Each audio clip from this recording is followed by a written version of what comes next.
আমরা এই সমাবেশ করছি এমন একটি মুহূর্তে যখন পৃথিবীর সকল কাফের, মুশরিক, ইহুদি, খ্রিস্টান, হিন্দু, বৌদ্ধ ঐক্যবদ্ধ হয়ে মাঠে নেমেছে কিভাবে মুসলিম উম্মাহকে পৃথিবীর মানচিত্র থেকে সম্পূর্ণরূপে মুছে ফেলা যায়। যার কারণে যুগ যুগ ধরে ফিলিস্তিনি মুসলিমদেরকে পাখির মতো গুলি করা, হত্যা করা হচ্ছিল। নিচের থেকে ট্যাঙ্কের গোলা দিয়ে, উপর থেকে বিমান হামলা করে ফিলিস্তিনিদের বাড়ি ঘরগুলো পর্যন্ত ধ্বংস করে দেওয়া হয়েছে। কাশ্মীরি মুসলিমদেরকে যুগ যুগ ধরে হত্যা করা হচ্ছে। উইগুর মুসলিমদেরকে উন্মুক্ত কারাগারে বন্দী করে রাখা হয়েছে। আরাকানের মুসলিমদেরকে, যুবকদের হত্যা করে, বুড়োদেরকে, নারীদেরকে, শিশুদেরকে, লক্ষ লক্ষ লোকদেরকে বাংলাদেশে পাঠিয়ে দেওয়া হয়েছে। বাংলাদেশের তৌহিদি জনতার উপরে এক চরম ক্ষুধার্ত শকুনিকে পাঠানো হয়েছিল। এদেশ থেকে কিভাবে ইসলামকে ধ্বংস করা যায় সেজন্য নীল নকশা করা হয়েছিল ভারত থেকে। যার কারণে ইংরেজরা যেরকম পরিকল্পনা করেছিল, যখন তারা ভারতবর্ষ দখল করেছিল তখন এদেশের দালালদের কাছে পরামর্শ চেয়েছিল, আমরা ভারত দখল করেছি, বলো কি করে আমাদের ক্ষমতা স্থায়ী হতে পারে। ভারতের দালালেরা তখন পরামর্শ দিয়েছিল, এদেশে তোমাদের একমাত্র শত্রু, চরম শত্রু, পরম শত্রু, শুধুমাত্র শত্রু মুসলিম উম্মাহ। যতক্ষণ পর্যন্ত মুসলিম জাতি এই ভারতবর্ষে মাথা উঁচু করে থাকবে, ততক্ষণ পর্যন্ত ইংরেজরা ভারতবর্ষে স্থায়ী হতে পারে না। এরপরই শুরু হলো ইসলাম এবং মুসলিমদের ধ্বংস করার চক্রান্ত। ডক্টর টমসন লিখেছেন, দিল্লির চাঁদনি চক থেকে খয়বর পর্যন্ত ট্রাঙ্ক রোডের দুধ আসে, দুপাশে বিশাল বিশাল যে গাছগুলো রয়েছে, এমন কোন গাছ ছিল না যে গাছের প্রত্যেকটা ডালে ডালে এক একজন আলেমকে ফাঁসিতে ঝুলানো না হয়েছিল।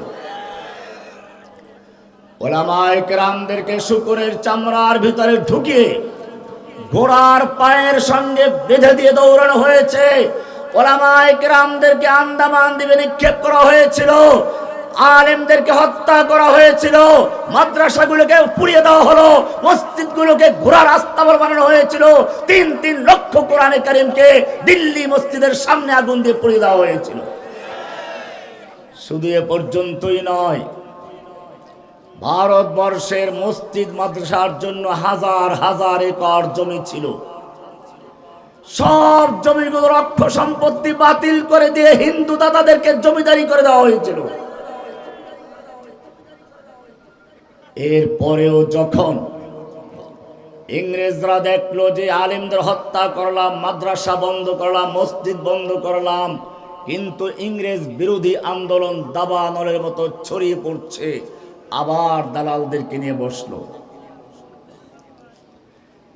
দালালদেরকে জিজ্ঞেস করলো, তোমাদের পরামর্শ অনুযায়ী মাদ্রাসা বন্ধ করে দিয়েছে, ঘোড়ার আস্তাবল বানিয়েছি, মসজিদগুলোকে, আলেমদেরকে হত্যা করেছি, নির্বাসনে পাঠিয়েছি, সাইদি সাহেবকে জেলে দিয়েছি, আজিজুল হক সাহেবকে জেলে দিয়েছিলাম, মামুনুল হককে জেলে দিয়েছি, জসিমউদ্দিন রহমানকে জেলে দিয়েছি, সব আলেমদেরকে জেলে ঢুকিয়েছি, এরপরেও কেন ভারত বিরোধী আন্দোলন চাঙ্গা হয়ে উঠছে, হাসিনা বিরোধী আন্দোলন চাঙ্গা হয়ে উঠছে?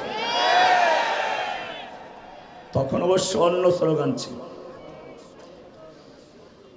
আপনারা জানেন সে সময় তাদের দালালরা পরামর্শ দিল, মাদ্রাসার ছোট ছোট বাচ্চাদেরকে, হাফেজদেরকে নিয়ে দাঁড় করালো, বলল তোমরা যে কোরআন জ্বালিয়েছ, কাগজের কোরআন জ্বালিয়েছ,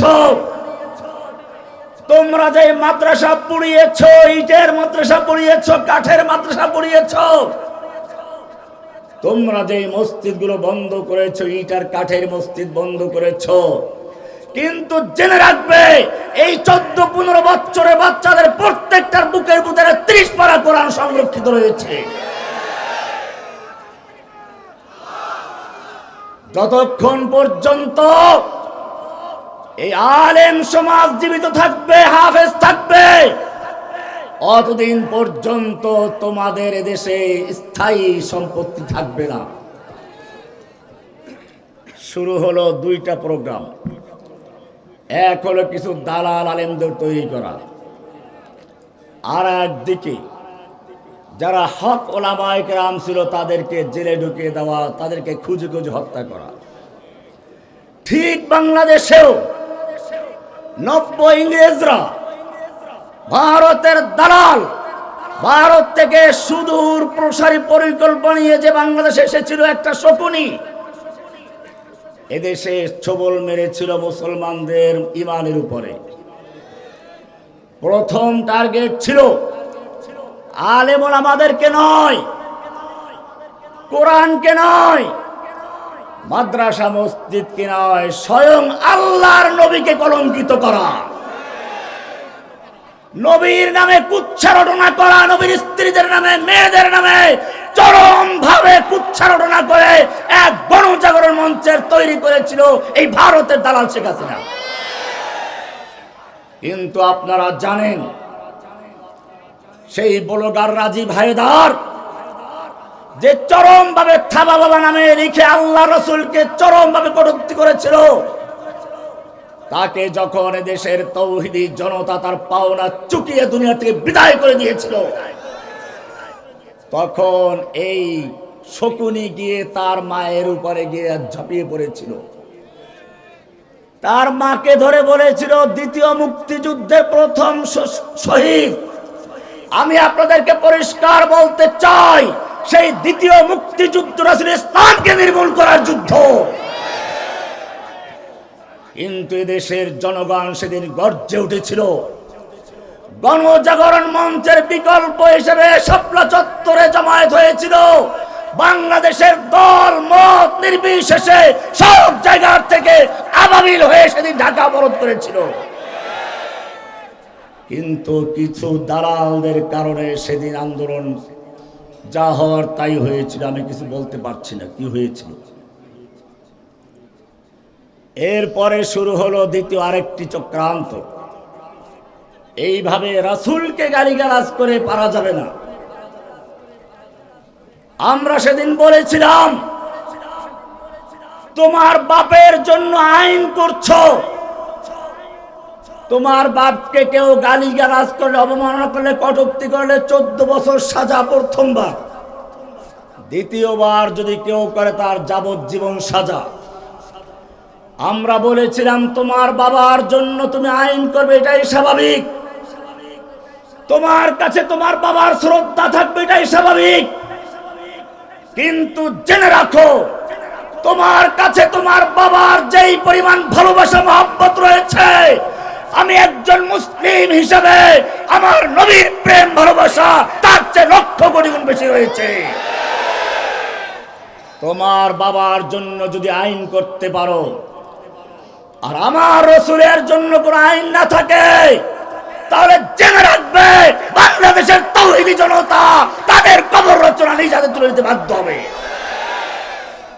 তাই হয়েছিল।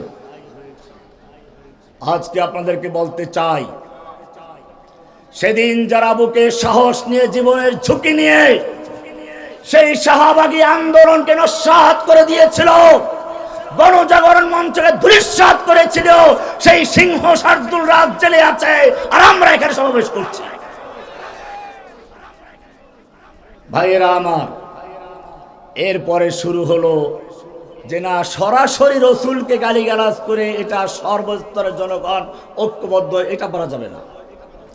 এইবারে ফেরাউনের চরিত্র নিয়ে আসলো। সূরা কসাসের শুরুর দিকে পড়বেন, ফেরাউনের অনেক চরিত্রের মধ্যে একটা আছে, ওয়াজআলা আহলাহা শিয়া।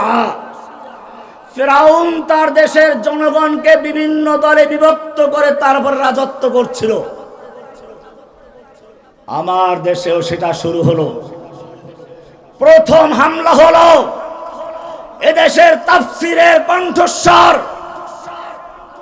এদেশের তাওহীদি জনতার বলিষ্ঠ কণ্ঠস্বর আল্লামা দিলওয়ার হোসেন সাঈদী রহমাতুল্লাহ আলাইহিকে রাজাকার বলে গ্রেফতার করলো। দেখলো যে না, তেমন কোনো সমস্যা হয় নাই, হজম হয়ে গেছে। এরপরে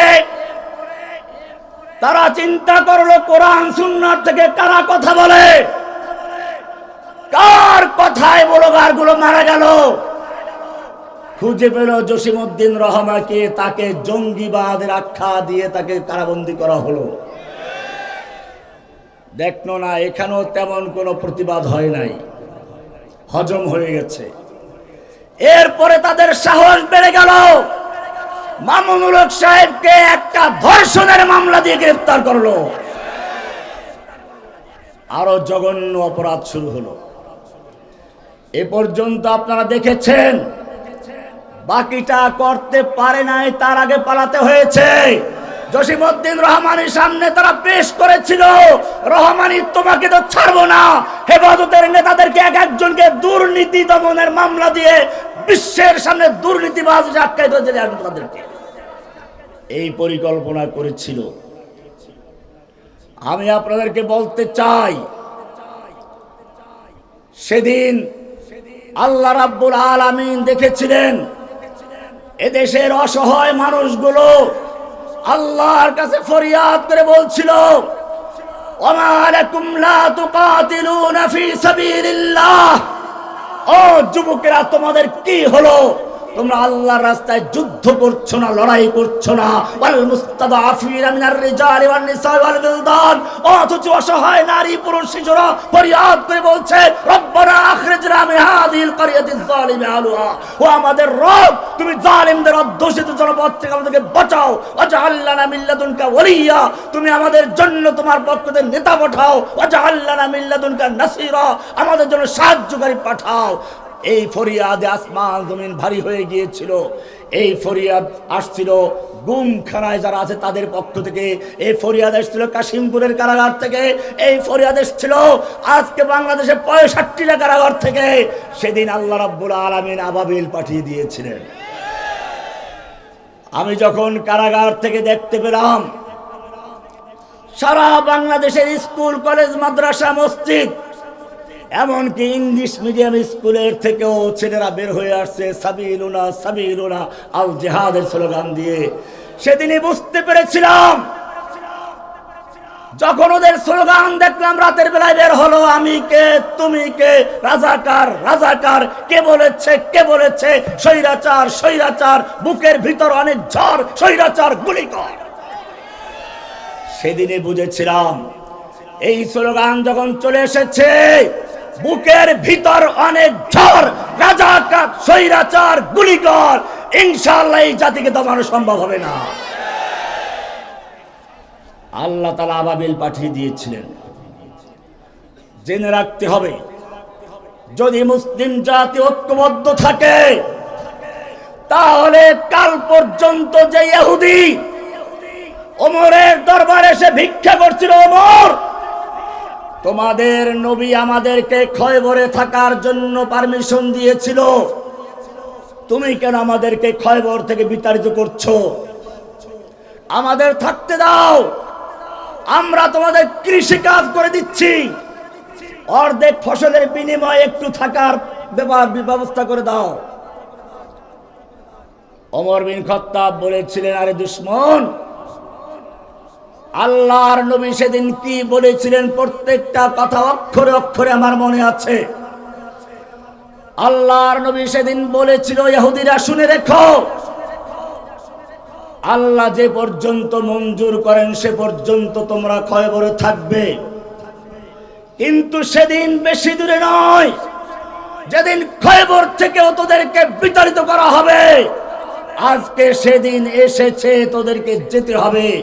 আর হ্যাঁ, ওই ইহুদি লিডারকে উদ্দেশ্য করে ওমর বলছিলেন, তোকে দেখি আল্লাহ রাসূল বলেছিলেন তোকে এত দূর পালাতে হবে, তোর উট তোকে নিয়ে দৌড়াতে দৌড়াতে হাঁপিয়ে যাবে, তারপরেও তোর পথ শেষ হবে না। আজকে সেদিন এসেছে, ভাগ এখান থেকে। যে হিন্দুরা ভারতবর্ষে নিজেদের মধ্যে একে অপরকে গোলাম বানিয়েছিল, তুচ্ছ তাচ্ছিল্য করছিল, অচ্ছুতি মনে করত। সেই হিন্দুদের ত্রাণকর্তা হিসেবে এসেছিল মুহাম্মদ ইবনে কাসেম। নিম্ন বর্ণের হিন্দুরা দলে দলে ইসলামের ছায়া তলে এসেছিল। যেই হিন্দুরা সেদিন ল্যাজ গুটিয়ে পালিয়েছিল, আজকে সেই হিন্দুরা মুসলিমদেরকে চ্যালেঞ্জ করছে, হিন্দু হিন্দি হিন্দুস্তান জবন বেজো পাকিস্তান, वो हमारी माता है, तुम उसको खाता है, तुमको चाहिए कब्रिस्तान या भेजेंगे पाकिस्तान। এরকম চরম স্লোগান দিয়ে মুসলিমদেরকে অপমান করে যাচ্ছে। শুধু এ পর্যন্তই নয়, এতদিন পর্যন্ত তারা ভারতে মুসলিমদেরকে পিটিয়ে হত্যা করেছে, চরম অত্যাচার করেছে, বাড়িঘর জ্বালিয়ে দিয়েছে। কিন্তু যখন দেখলো মুসলিমদের তেমন কোনো প্রতিক্রিয়া নেই, ওরা ঈমান হারা হয়ে গেছে, তখন বাংলাদেশের কোটি কোটি মুসলমানকে চ্যালেঞ্জ করে দিনে দুপুরে মুসলিমদেরকে হত্যা করা শুরু করেছে। আমি সরকারকে বলতে চাই, আমাদের মুসলিম যুবকদের ফেসবুকে একটু লেখা দেখলে তাকে জঙ্গি মামলা দিয়ে বছরকে বছর জেলে পড়ে দিচ্ছিল। শেখ হাসিনা এই কাজটা করেছিল, জঙ্গিবাদের নাটক সাজিয়েছিল, বিভিন্ন সময় নিজের উপরে নিজে আক্রমণ করেছে। 21শে আগস্টের হামলায় সে নিজে মরলো না, অনেকগুলো লোক মরলো। কারণ ছিল কি? এটা ভারতের পরিকল্পিত হামলা ছিল। শেখ হাসিনাকে মারা হবে না, অন্য যে কয়জন তার প্রতিদ্বন্দ্বী হতে পারে আওয়ামী লীগের নেতা, তাদেরকে মেরে ফেলো। আইবি রহমানকে মারা হলো, এক ঢিলে দুই শিকার। হাসিনা চায় না তার চেয়ে প্রভাবশালী কেউ আওয়ামী লীগে থাকুক, সেই কারণে সেদিন এই নাটক সাজিয়েছিল। আজকে একটা সুসংবাদ দেখলাম, সেই 21শে আগস্টের হামলার নাটক সাজিয়ে যে সকল উলামায়ে কেরামদেরকে ফাঁসির রায় দেওয়া হয়েছিল, আল্লাহ রাব্বুল আলামিন তাদেরকে সসম্মানে হয়তো তাদেরকে আচরে বের করে নিয়ে আসবেন। আজকে তাদের সব মামলা খালাস হয়ে গেছে, ইনশাআল্লাহ সবগুলোই খালাস হবে। আমি সরকারকে বলবো, শেখ হাসিনার আমলে ডিজিটাল আইনে যত মামলা হয়েছে, সন্ত্রাস বিরোধী আইনের যত মামলা হয়েছে, সবগুলো বাতিল করে তাওহীদি জনতাকে রাস্তায় নামিয়ে দাও। ইনশাআল্লাহ ইসকন নয়, ভারতের দাদারা শেখ হাসিনার মতো লেজ গুটিয়ে দিল্লিতে পালিয়ে যাবে ইনশাআল্লাহ।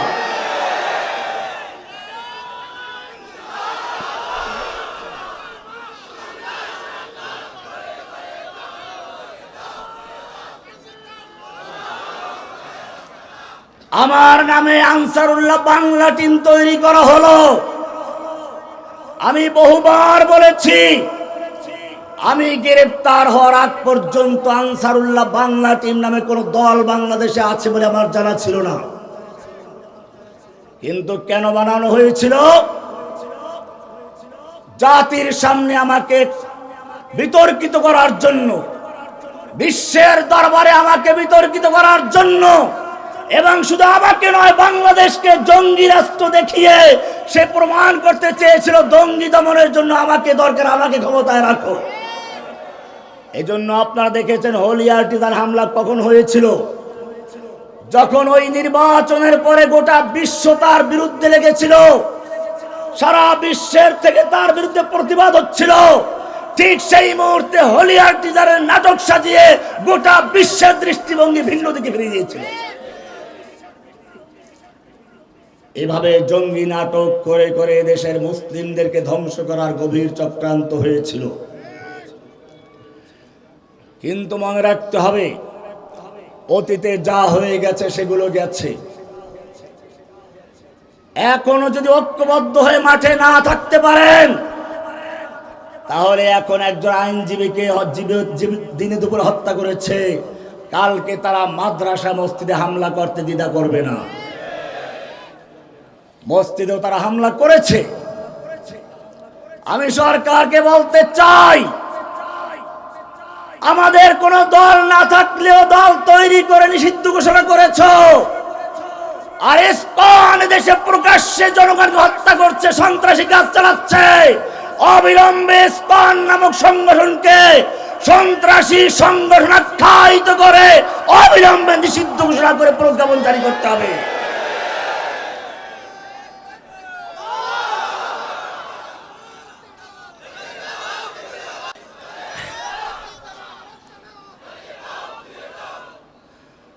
যেভাবে ইংরেজরা মুসলিমদেরকে বিভক্ত করে রাজনীতি করতে চেয়েছিল, এদেশেও সেটা হয়েছিল। কিন্তু ওদের সমস্ত চক্রান্তের জাল মাকড়সার জালের মতো ছিন্ন ভিন্ন করে আল্লাহ রাব্বুল আলামিন ছাত্রদের নেতৃত্বে সমস্ত মানুষকে ঐক্যবদ্ধ করে দিয়েছিল। যখনই কোনো ফেরাউন বড় শক্তি হয়ে নামে, আল্লাহ তাআলা দুর্বল জিনিসকে পাঠিয়ে ধ্বংস করে দেয়। আপনারা দেখেছেন নমরুদ যখন আল্লাহর বিরুদ্ধে বিদ্রোহ করেছিল, ল্যাংড়া মশা দিয়ে তাকে ধ্বংস করে দিয়েছিল। আব্রাহা যখন হাতি নিয়ে বাইতুল্লাহকে ভাঙার জন্য এসেছিল, হাতি নিয়ে কাবা ভাঙবে কিভাবে? মূলত এখন যেমন বুলডোজার দিয়ে গুঁড়িয়ে দেওয়া হয়, আগের যুগে বড় বড় বিল্ডিং গুলোকে হাতির পায়ের সাথে রশি বেঁধে দেওয়া হতো, হাতির টেনে ওটাকে ভেঙে ফেলতো। 12 থেকে 13টা শক্তিশালী হাতি নিয়ে এসেছিল আব্রাহা কাবা ভাঙার জন্য। আল্লাহ রাব্বুল আলামিন আব্রাহাকে ধ্বংস করার জন্য আসমান থেকে ফেরেশতা পাঠান নাই, শক্তিশালী কোন সেনাদল পাঠান নাই। সেদিন দুর্বল ছোট ছোট পাখিদেরকে পাঠিয়েছিলেন, যেই পাখি এখন পর্যন্ত কাবার উপরে বীর দর্পে ঘুরে বেড়াচ্ছে আর জানান দিচ্ছে, আবার যদি কোনো আব্রাহা কাবা ভাঙতে আসো, আমরা এখনো সজাগ আছি। বাংলাদেশের আবাবিল, আমি বলছি স্কুল কলেজের ছাত্রদেরকে, মাদ্রাসার ছাত্রদেরকে, তোমরা সেদিন যেভাবে ময়দানে ঝাঁপিয়ে পড়েছিলে, তোমাদের পিছপা হওয়ার সুযোগ নেই। ওই খানায় কাবার উপরে যেরকম ভাবে এখনো আবাবিল পাখি ঘুরে ঘুরে পাহারা দিচ্ছে, তোমাদেরকে মনে রাখতে হবে, বাংলাদেশের স্বাধীনতা রক্ষার জন্য তোমাদেরকে সজাগ থেকে উড়ে উড়ে বেড়াতে হবে। গোটা বাংলাদেশে কোন কোন জায়গায় হাসিনার দালাল রয়েছে, প্রশাসনের কোন কোন জায়গায় হাসিনার দালাল রয়েছে, খুঁজে খুঁজে বের করে দিতে হবে।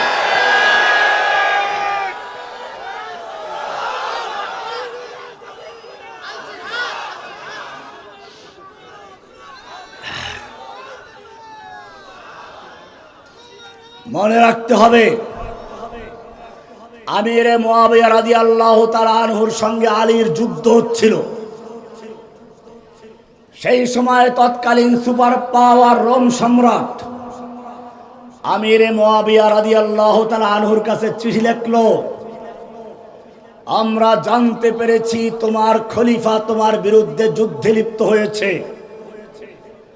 তুমি যদি আমাদের সাহায্য চাও, তাহলে রোম সম্রাট পূর্ণ শক্তি দিয়ে তোমার পাশে দাঁড়াতে প্রস্তুত। কি মায়া! আমিরে মুআবিয়াকে সাহায্য করার জন্য এক পায়ে দাঁড়ানো, উদ্দেশ্য মুসলিম খেলাফতকে ধ্বংস করে দেওয়া। আল্লাহর নবীর ছাত্র আমাদের মতো দুর্বল ছিল না। আমিরে মুআবিয়া বুঝতে পেরেছেন, এটা আমাকে সাহায্য করার প্রস্তাব নয়, এর মাধ্যমে ইসলামকে ধ্বংস করার নীল নকশা করা হয়েছে। সেজন্য তিনি পত্রের উত্তর দিলেন। সূচনা ছিল এরকম, ইয়া কালবার রোম, ওহে রোমের কুত্তা, আমার সঙ্গে আমার নেতার যুদ্ধ হচ্ছে। এই সুযোগ নিয়ে যদি মুসলিম উম্মার ভূখণ্ডের দিকে এক কদম বাড়াও, জেনে রাখবে আলীর পক্ষে যুদ্ধ করতে গিয়ে সেদিন অন্য কেউ নয়, সর্বপ্রথম যে লোকটা জীবন দিবে সে লোকটা হচ্ছে আমিরে মুআবিয়া রাদিয়াল্লাহু তাআলা আনহু। আমাদেরকেও মনে রাখতে হবে, আমাদের ভিতরে বিভিন্ন মত থাকতে পারে, বিভিন্ন দল থাকতে পারে, কিন্তু যদি আবার কোন মুসলিম উম্মার উপরে, কোন আলেমের উপরে আঘাত আসে, আমি জিজ্ঞেস করতে চাই, আমিরে মুআবিয়ার বলিষ্ঠ ঈমান নিয়ে ময়দানে ঝাঁপিয়ে পড়ার জন্য কে কে তৈরি আছো? নারায়ে তাকবীর। ইসলামের শত্রুরা নারায়ে তাকবীর। আল্লাহর নবী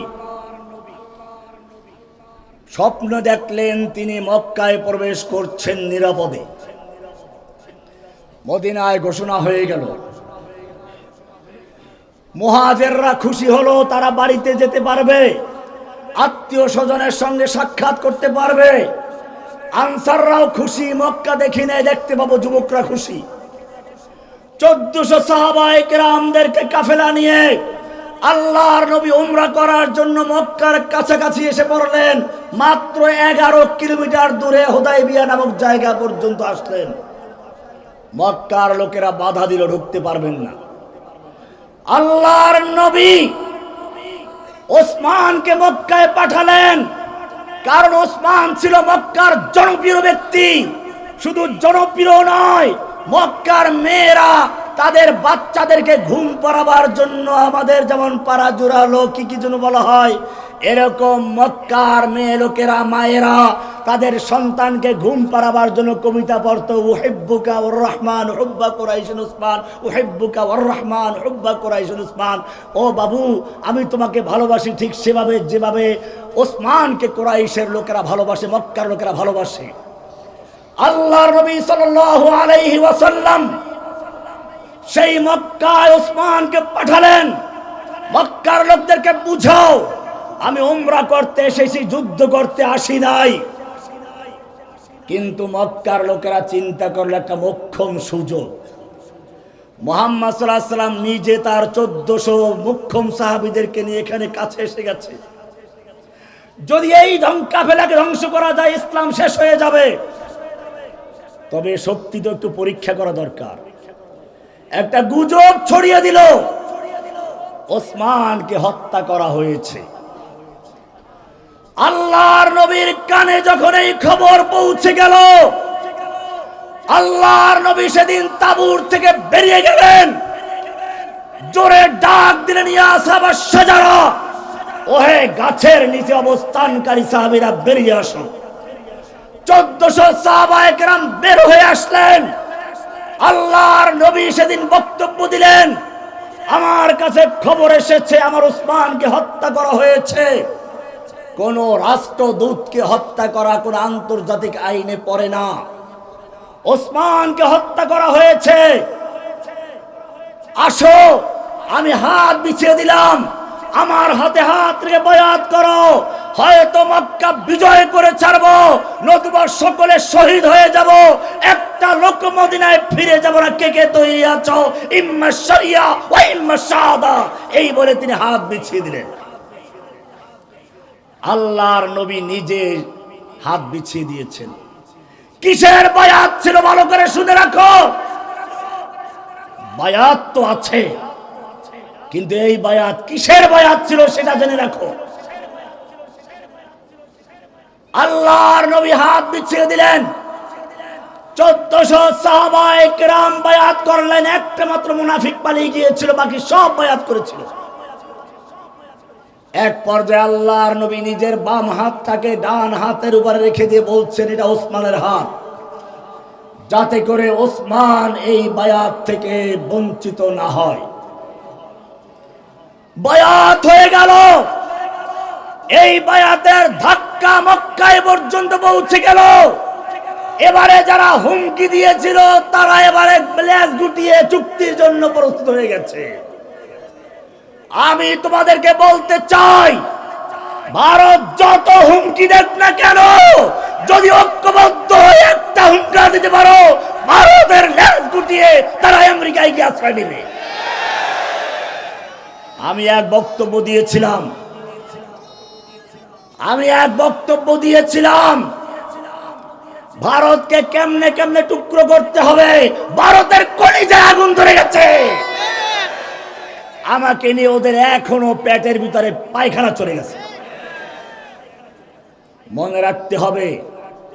আমি তোমাদেরকে বলতে চাই, এই বায়াত শুধু মক্কার কাফেরদের কলিজায় ভয় লাগিয়ে দেয় নাই, এই বায়াতের আওয়াজ সাত আসমান ভেদ করে আরশে আজিম ছেদ করে আল্লাহর দরবার পর্যন্ত পৌঁছে গিয়েছিল। ওহী নাযিল হয়ে গেছে সঙ্গে সঙ্গে লাকাদ রাদিয়াল্লাহু আনিল মুমিনিনা ইয ইউবাইউনাকা তাহতাশ শাজারাহ। আল্লাহ তাআলা মুমিনদের প্রতি সন্তুষ্ট হয়ে গেছেন, রাজি হয়ে গেছেন, খুশি হয়ে গেছেন। ইয ইউবাইউনাকা তাহতাশ শাজারাহ, যখন তারা তোমার হাতে হাত থেকে বায়াত করেছিল গাছের নিচে বসে।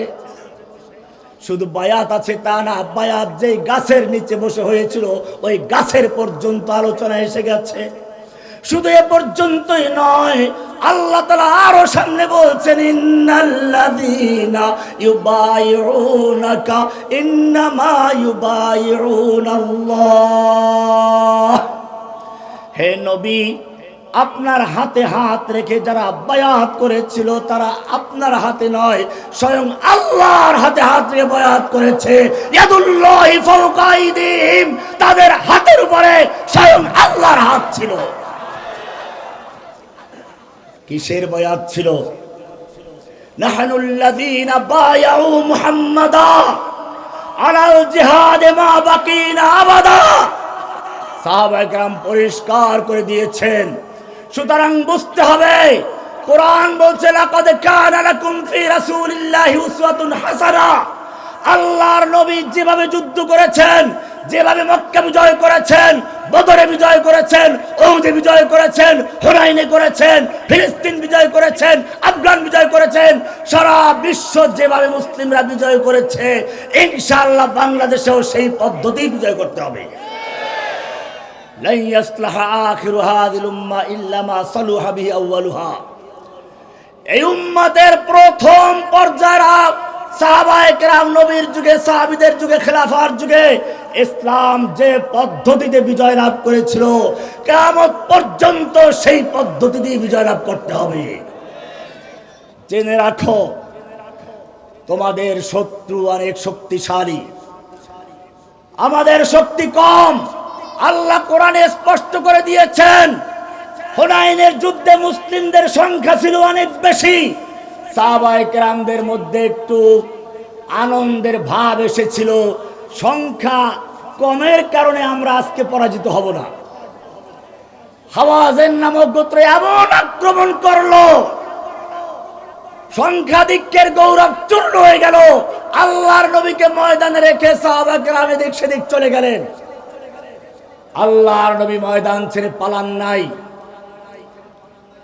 আমি আওয়ামী লীগ, যুবলীগ, ছাত্রলীগ, পুলিশ লীগের ভাইদেরকে বলবো, তওবা করো।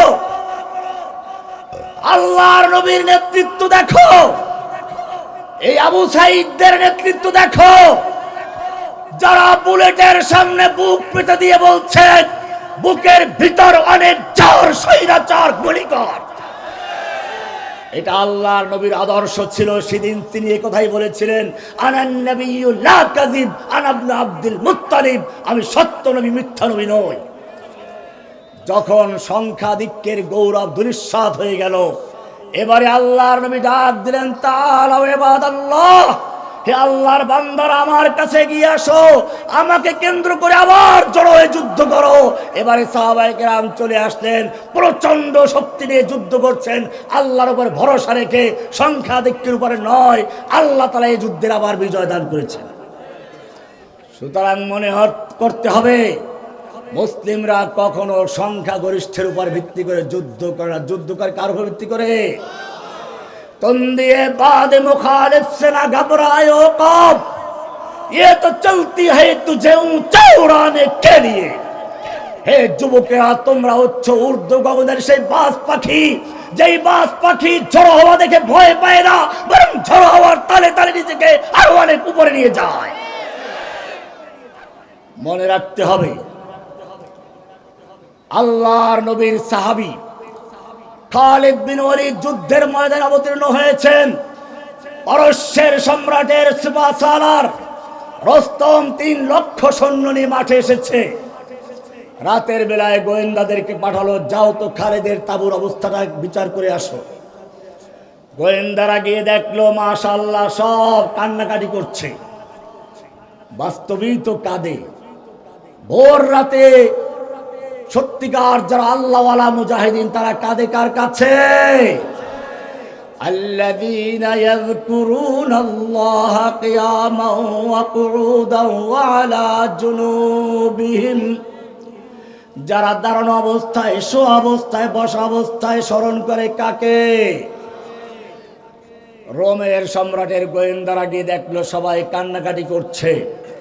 রস্তমকে গিয়ে বলল, মুসলিম সৈন্যদের বিরুদ্ধে যুদ্ধ করার কোনো প্রয়োজন নেই, ওরা আমাদের ভয়ে রাত ভর কান্নাকাটি করে বুক ভিজিয়ে দিয়েছে। রস্তম চিন্তা করলো, ঠিক আছে, তাহলে 3 লাখ সৈন্য নেওয়ার দরকার নাই, 2 লাখ ব্রাকে রাখি, 1 লাখ নিয়ে নামি। কিন্তু যুদ্ধ যখন শুরু হলো, যেই লোকগুলো সম্পর্কে রিপোর্ট পেয়েছিল তারা কাঁদে। দেখলো যে এক একজন মুজাহিদ কাফেরদের ভিড় ভিতরে ঢুকে যাচ্ছে, যেদিকে যাচ্ছে লাশের স্তূপ করে দিচ্ছে, যেদিকে যাচ্ছে কাফেরদের কেটে কেটে পরিষ্কার করে দিচ্ছে। রস্তম ভয় পেয়ে গেল, বলল, যুদ্ধ থামাও, বেরাকে যাও।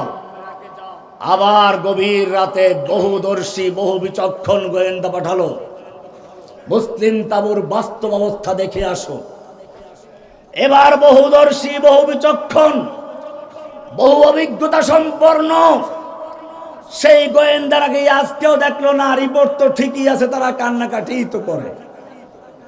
তাহলে কেন কান্নাকাটি করে, কারণটা প্রকাশ হওয়া দরকার। এইবারে তারা কান লাগালো, ভাষা বোঝার চেষ্টা করলো।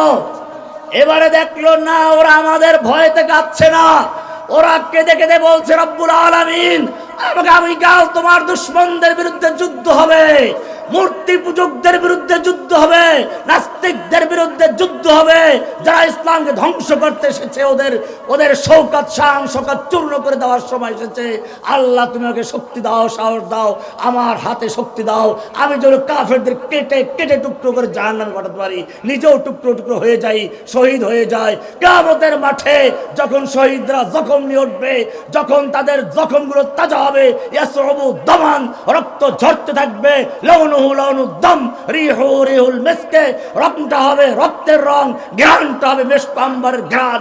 আল্লাহ কিয়ামতের মাঠে সেই মর্যাদা লাভ করার তৌফিক আমাকেও তুমি দান করো। গোয়েন্দারা বুঝতে পারলো কাঁদে ঠিকই, তবে আমাদের ভয়তে নয়। রস্তমকে গিয়ে জানালো, রস্তম সিপাহসালার মুসলিম সৈন্যদের বিরুদ্ধে যুদ্ধ করার সাহস দেখাইও না, বিজয় লাভ করার স্বপ্ন দেখো না। রস্তম জিজ্ঞেস করলো, কারণ কি? মুসলমানদের সৈন্য কি আমাদের চেয়ে অনেক বেশি? বলে, না, সৈন্য তো ওদের অনেক কম। বলে, তাহলে কি ওদের শক্তি অনেক বেশি? বলে, না, শক্তি অনেক কম। বলে, তাহলে কি অস্ত্র বেশি? বলে, না, অস্ত্র ওদের কাছে নেই। রস্তম খেপে গেল, অস্ত্র আমার বেশি, সৈনিক আমার বেশি, শক্তি আমার সৈনিকদের গায়ে বেশি, আমাকে ভয় দেখাচ্ছ কেন? গোয়েন্দারা বলল, রোমের পারস্যের সিপাহসালার, শুনে রেখো, অস্ত্র তোমার বেশি, সৈনিক তোমার বেশি, শক্তি তোমার সৈনিকদের গায়ে বেশি, ঠিক আছে, কিন্তু জেনে রাখো তোমার সৈনিকদের কাছে সুন্দরী যুবতী নারী আর মদের পেয়ালা যত বেশি প্রিয়, মুসলিম সৈনিকদের কাছে আল্লাহর রাস্তায় জীবন দেওয়া তার চেয়ে অনেক বেশি।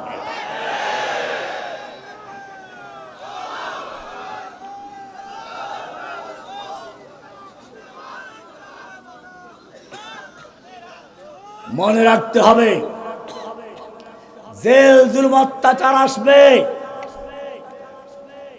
কিন্তু দেখে নাও, আল্লামা সাঈদী সাহেব জেলে মারা গেছেন, বন্দী অবস্থায় মারা গেছেন।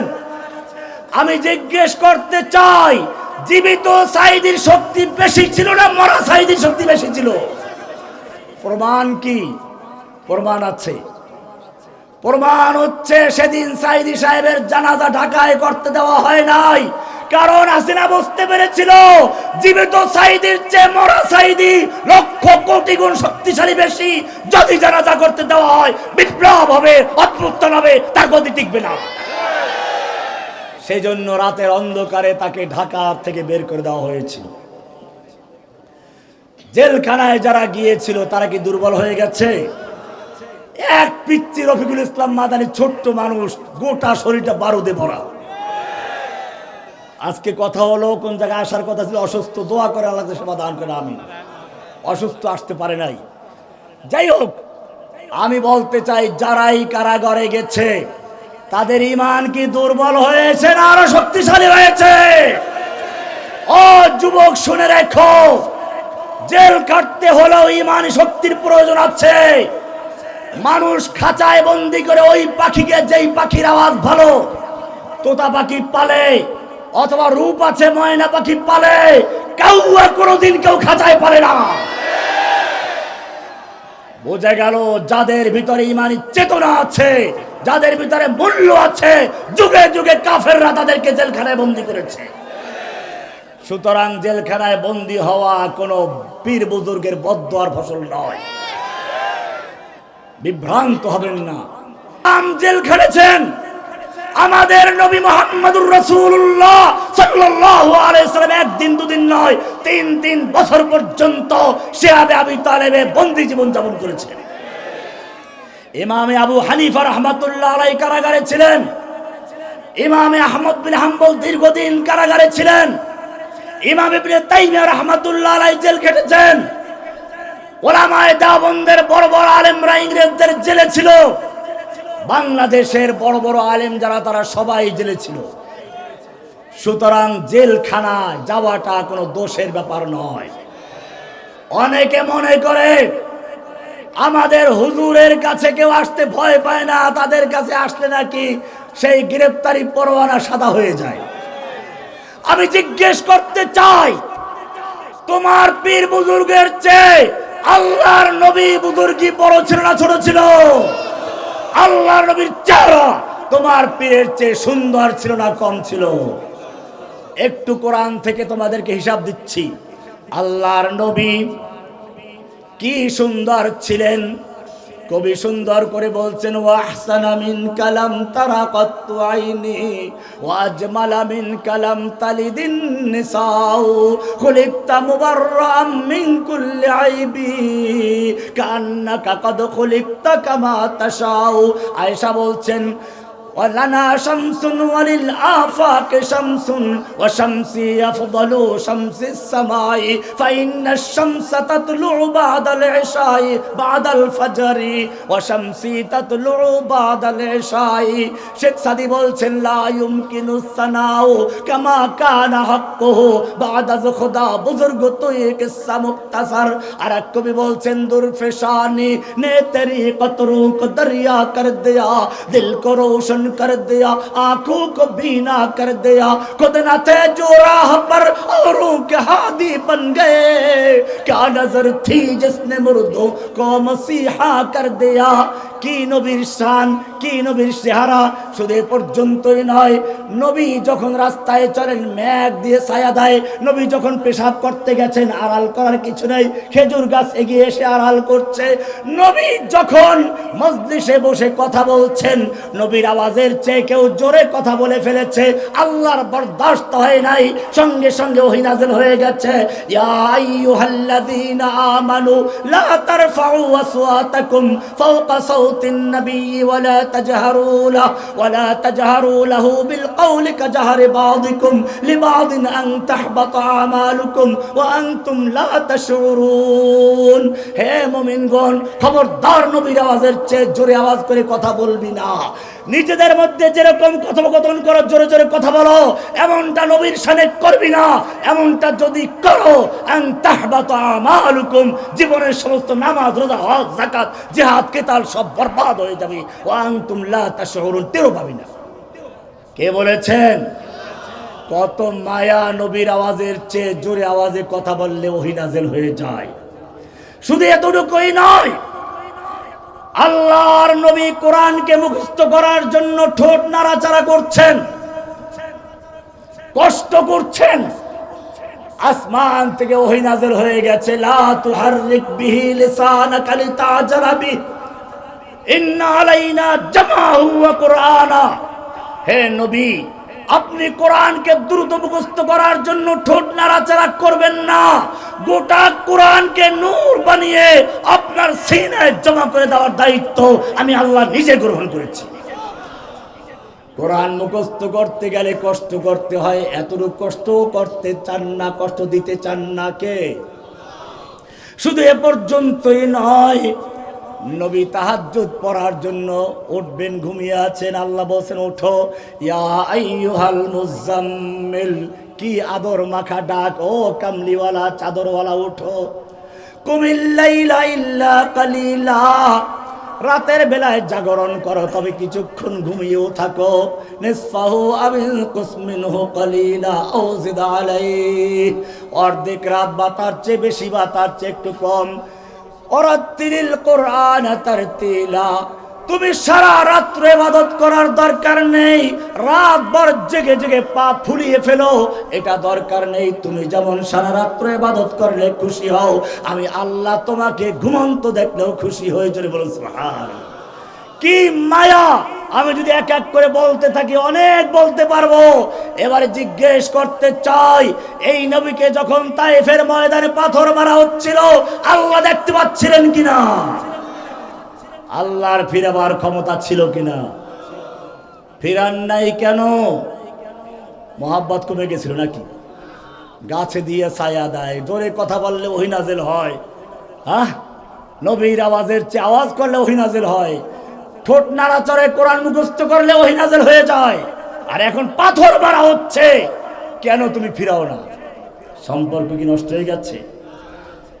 অদ্দুহা ওয়াল্লাইলি ইযা সাজা মা ওয়াদ্দাআকা রাব্বুকা ওয়া মা ক্বালা, হে নবী, আপনার রব আপনাকে ছেড়েও দেন নাই, আপনার প্রতি অসন্তুষ্ট হন নাই, তাহলে আমাকে এত মারলো, তুমি ফেরাও নাই কেন? তোমার তো ক্ষমতা আছে, কেন ফেরাও নাই?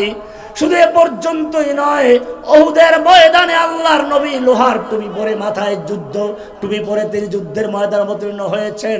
এক কাফের তলোয়ার দিয়ে আঘাত করে টুপি ভেঙ্গে লোহার টুপি মাথার ভিতর ছেদ করে দাঁতে আঘাত করেছে, দাঁত পড়ে গেছে, লোহার অংশটা গালের ভিতরে ঢুকে আছে।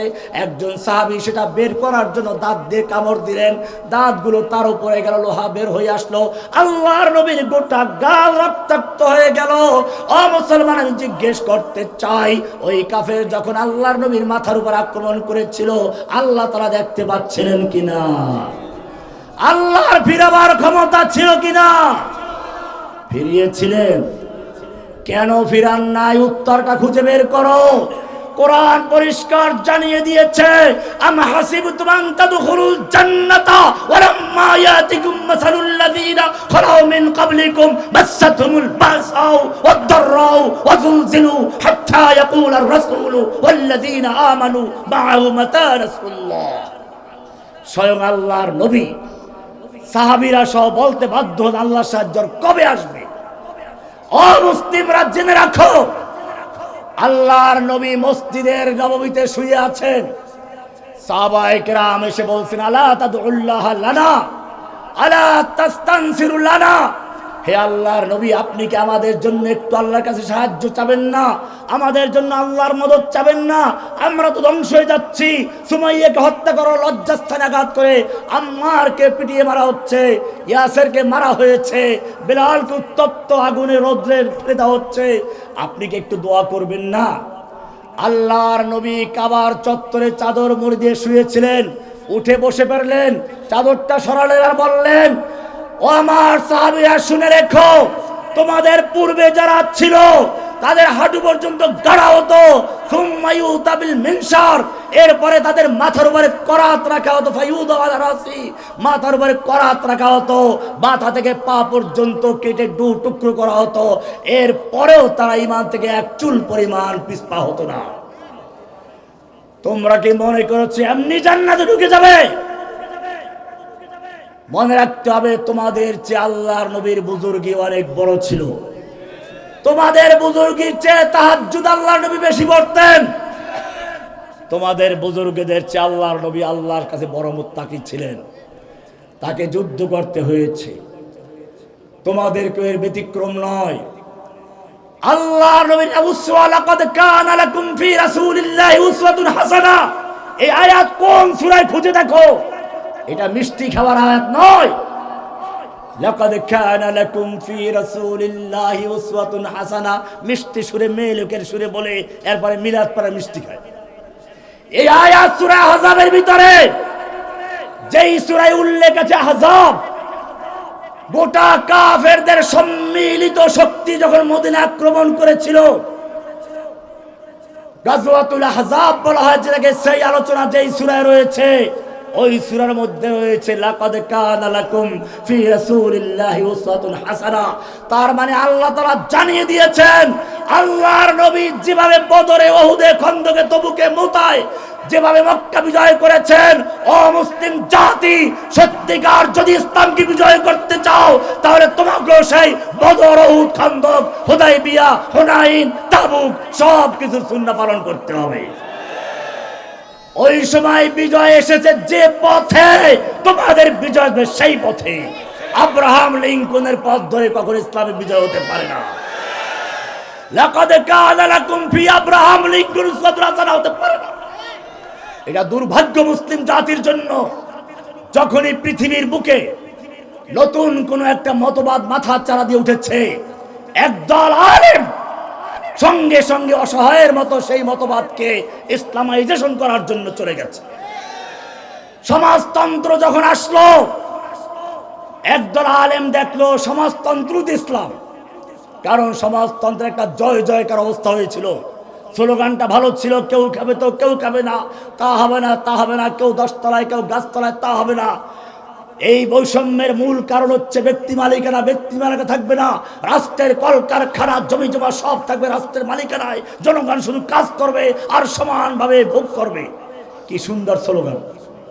মানুষ দলে দলে সেই সমাজতন্ত্রে ঢুকলো, ক্ষমতায় আসলো, দেখা গেল এটা ফাঁকা আওয়াজ। এটা ছিল মাথা ব্যথা দূর করার জন্য মাথা ফেলে দেওয়ার মতো।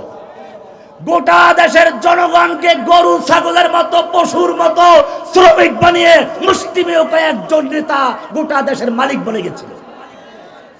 এছাড়া ব্যক্তি মালিকানা না থাকার কারণে দেশের আয় উৎপন্ন ব্যাহত লাগলো।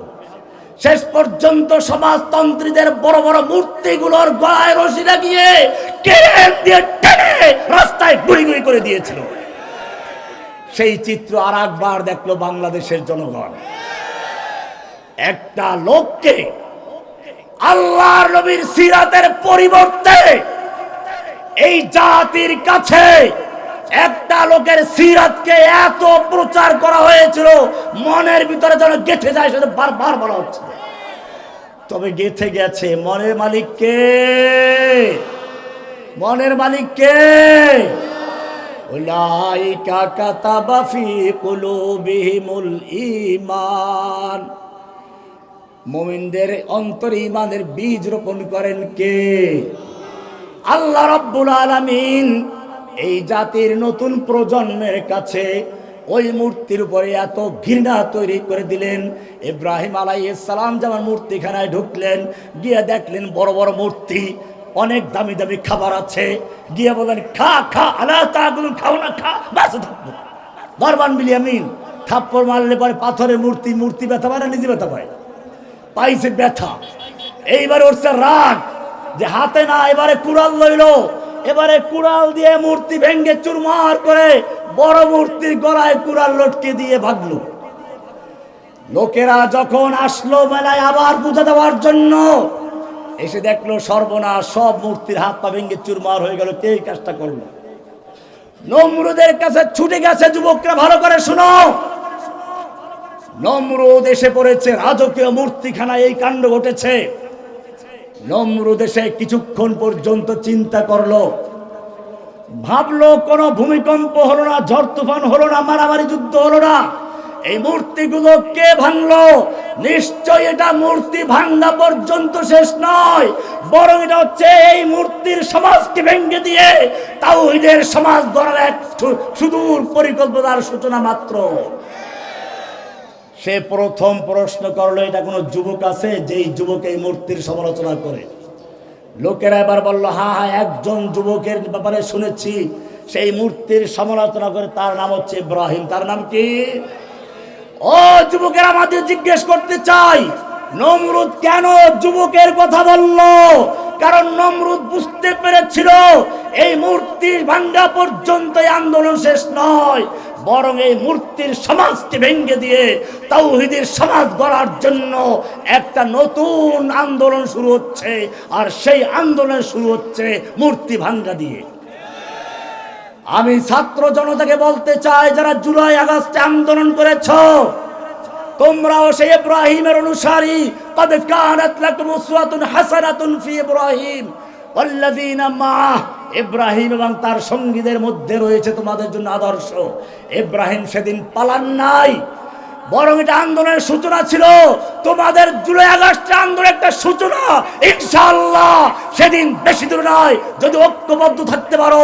ইব্রাহিম আলাইহিস সালাম যেভাবে তাওহীদের বিজয় এনেছিলেন, বাংলাদেশে ইনশাআল্লাহ তাওহীদের বিজয় আসবে। আমরা কাউকে দাবি জানাবো না, ইনশাআল্লাহ এই আবাবিল পাখি নিয়ে বাংলাদেশে এমন বিপ্লব তৈরি করতে হবে, যেই বিপ্লবের ঢেউয়ের তোড়ে জেনে দেশের দালালগুলো সব দিল্লি পালিয়ে যেতে পারবে। সংসদ ভবন, গণভবন, বঙ্গভবন, আদালত সব জায়গায় ইসলামের পতাকা উদ্দিন সেই শক্তি নিয়ে সহজ ঐক্যবদ্ধ হও। আমি বলবো, ইব্রাহিম আলাইহিস সালামকে আগুনে নিক্ষেপ করা হতে লাগলো। অপরাধ তার কি? এইটাই। সমস্ত ফেরেশতারা দেখছে, আবেদন করছে, আল্লাহ কি হচ্ছে এটা? আল্লাহ কয়, ব্যাপারটা আমি দেখার সাহায্যের একটা নিয়ম আছে, ভালো করে শুনো। বান্দার ক্ষমতা যখন শেষ হয়ে যায়, আল্লাহর সাহায্য সেখান থেকে শুরু আসে। আল্লাহ তারা দেখতে চাচ্ছেন আমার ইব্রাহিম কোন পর্যন্ত অটল থাকে, নাকি শেষ পর্যন্ত আবার আত্মসমর্পণ করে। ইব্রাহিমকে যখন আগুনে নিক্ষেপ করা হলো, এবারে প্রমাণিত হলো ইব্রাহিম তার শেষ চেষ্টা পর্যন্ত অটল ছিল। এবার আল্লাহ বলছেন, কুলনা ইয়া নারু কুনি বারদাও ওয়া সালামান আলা ইব্রাহিম। ও ইব্রাহিম, তুমি তোমার কাজ শেষ করেছো। তোমার যে পর্যন্ত শক্তি ছিল সে পর্যন্ত অটল ছিলে। এবারে তোমার শক্তি যেখানে শেষ, ওখান থেকে আমার সাহায্য শুরু। এ আগুন খবরদার, খবরদার আমার ইব্রাহিমের একটা পশম পর্যন্ত জ্বালাবি না। কে হুকুম দিয়েছিলেন? এই যুগেও দেখেছি আমাকে হত্যা করার জন্য দুইবার ক্রস ফায়ার নিয়ে গিয়েছিল, কিন্তু ওদের হাতে কম্পনে শিখেছে। একটা আল্লাহর দুশমনের সাহস হয় নাই ওরা আমাদের বুকে গুলি করার জন্য। ওরা আমাকে বিভিন্ন প্রস্তাব দিয়েছিল, শেষ সময় আমার জামিন হয়েছিল। আল্লাহ বোধহয় এটা পরীক্ষার চূড়ান্ত পর্যায়ে নিয়েছিলেন, দেখি তুমি কি করাইবা। আমাকে সারা দিন সেই আদালত চত্বরে একটা গাড়ির ভিতরে এসি বন্ধ করে দিয়ে রৌদ্রে ফেলে রেখেছিল।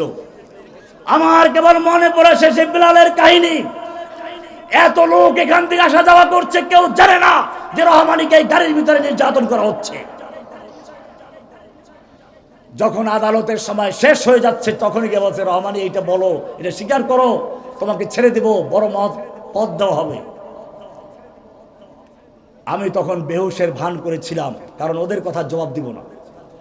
আদালতের টাইম শেষ হয়ে যাচ্ছে, শেষ পর্যন্ত এখন তো আদালত উঠাতে হবে, রিমান্ড শেষ হয়ে গেছে, কি করবে?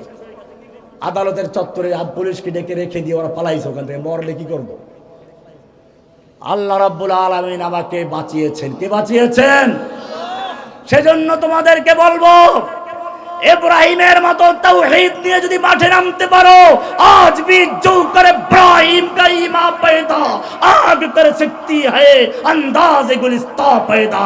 ও যুবকেরা জেনে রাখো যে আল্লাহ তাআলা ইব্রাহিমের জন্য নমরুদের আগুনকে গুলবাগিচা বানিয়েছিল, সে আল্লাহ এখনো জীবিত আছে। তোমার জন্য নাস্তিক মুরতাদ ভারতের সকল আগুনকে নিভিয়ে দিতে পারবেন। মুসা আলাইহিস সালাম লাঠি নিয়ে ময়দানে নেমেছেন। পিছনে ফেরাউনের বাহিনীর, সামনে নদী, পালাবার জায়গা নেই। আল্লাহ তাআলা দেখতে চাচ্ছেন শেষ পর্যন্ত কি করো।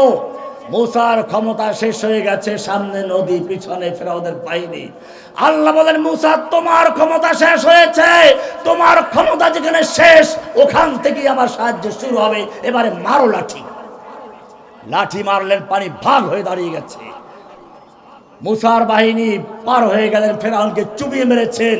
আমি জিজ্ঞেস করতে চাই যে আল্লাহ সুবহানাহু ওয়া তাআলা মুসার জন্য পানিকে ভাগ করে দিয়েছিলেন, ফেরাউনকে চুবিয়ে মারিছিলেন, সে আল্লাহ এখনো জীবিত আছেন কিনা?